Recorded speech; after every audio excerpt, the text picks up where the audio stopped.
रुक जाइए नंदेश्वर जी, अपनी तपोशक्ति को व्यर्थ ना कीजिए, क्योंकि लंकेश रावण हूं मैं। मुझे कोई क्षति नहीं पहुंचा सकता, किंतु यदि मैं चाहूं तो तुम सभी शिवगणों को इसी क्षण मिटा सकता हूं। लंकेश, ये मात्र तुम्हारा भ्रम है कि तुम मुझे अथवा अन्य शिवगणों को कोई क्षति पहुंचा सकते हो।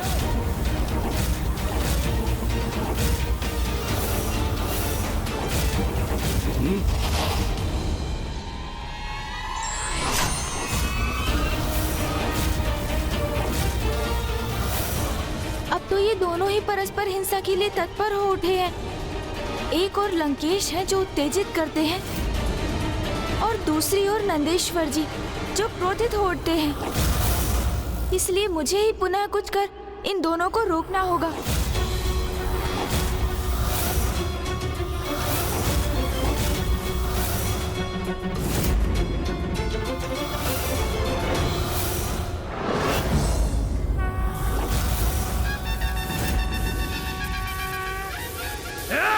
रुक जाइए, सावधान, आप में से कोई भी इस रेखा का उल्लंघन नहीं करेगा।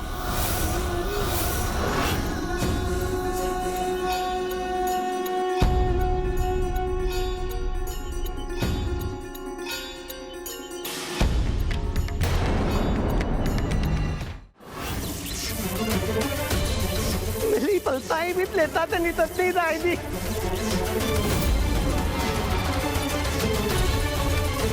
हे गणपति जी, आप इस लंकेश का साथ क्यों दे रहे हैं? मैं यहाँ लंकेश का नहीं, धर्म का साथ दे रहा हूँ नंदेश्वर जी, क्योंकि प्रभु के आत्मलिंग को शक्ति और हिंसा से प्राप्त करना सर्वथा अनुचित है।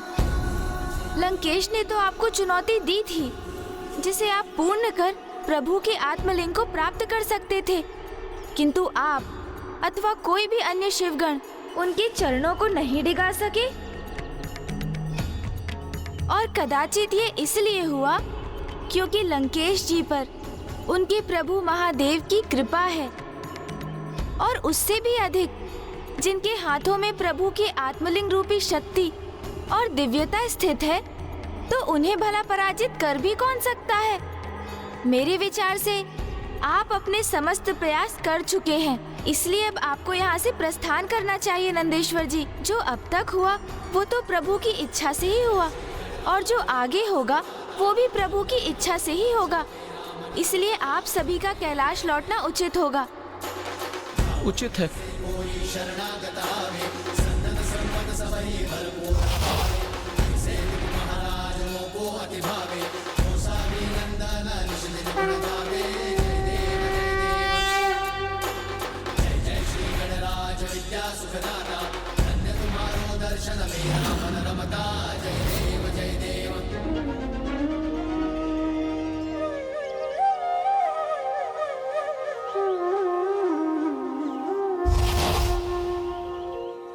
ये तो सर्वथा उचित हुआ गौरी पुत्र कि आपके समझाने पर सभी यहाँ से लौट गए, अन्यथा मैं अपना नियंत्रण खो बैठता। किंतु मुझे इसकी अपार प्रसन्नता है जिन्होंने अग्नि को नियंत्रित किया। प्रभु शिव शंकर शंभु के उन्हीं के अवतार प्रभु बृहस्पति ने मेरे चारों ओर छाई अग्नि को भी शीतल कर मेरा ही साथ दिया। तब तो हमें उनकी स्तुति करनी चाहिए लंकेश। कदाचित वो प्रसन्न होकर हमें अपने दर्शन प्रदान करेंगे। हाँ हाँ, अवश्य।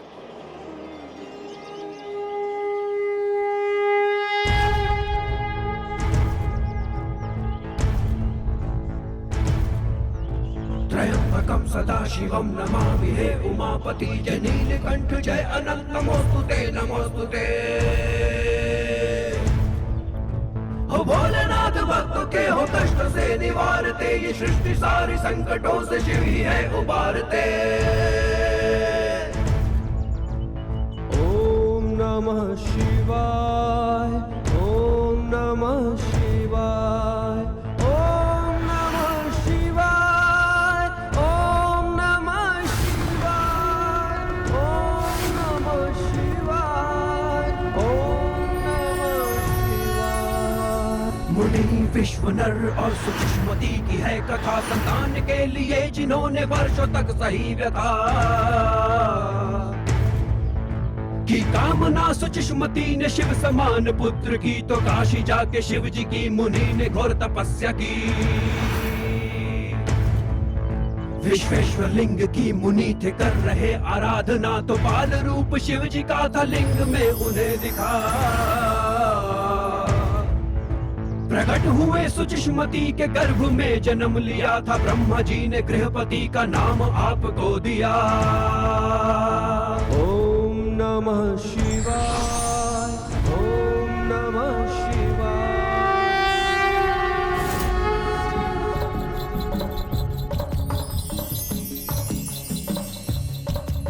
प्रणाम प्रभु गृहपति। प्रणाम। कल्याण हो।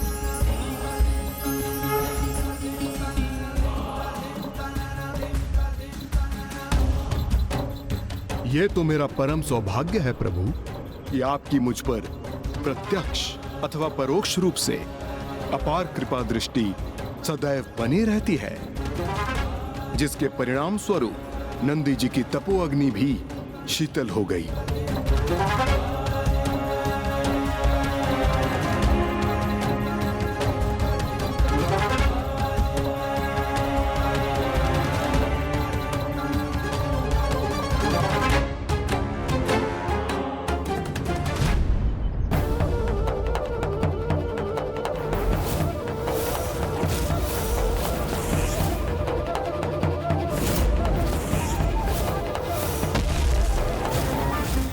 ये क्या? प्रभु गृहपति जी की दृष्टि तो आत्मलिंग पर ही स्थिर है। कहीं ये भी प्रभु वीरभद्र जी और भैरव जी के समान मेरे प्रति आक्रामक तो नहीं होने जा रहे हैं? लंकेश रावण, आपके हाथों में प्रभु का ये आत्मलिंग होने का एक ही संभव कारण है कि आपने स्वयं को सदा महादेव का परम भक्त प्रमाणित किया। प्रबल इच्छा शक्ति और पूर्ण निष्ठा एवं श्रद्धा से कुछ भी संभव हो सकता है। प्रत्येक जीव को कभी भी किसी से वो कदापि नहीं मांगना चाहिए जिसे प्रदान करना देने वाले को कठिन हो, क्योंकि किसी की व्यवस्था के कारण उसे जो प्राप्त होता है वो कभी ना कभी उसके उचित अधिकारी के पास पहुंच जाता है, अथवा जहाँ उसका उचित स्थान होता है वो वहाँ पहुँच जाता है।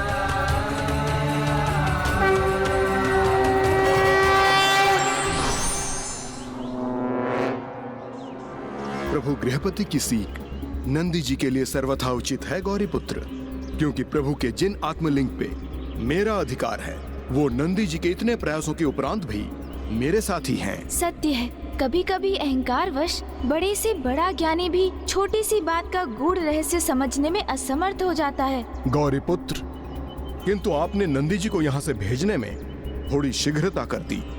लौटने पर विवश हो गए वो। यदि वो प्रभु के वचनों का श्रवण करते तो वो एक श्रेष्ठ और आवश्यक सीख प्राप्त करते। अवश्य।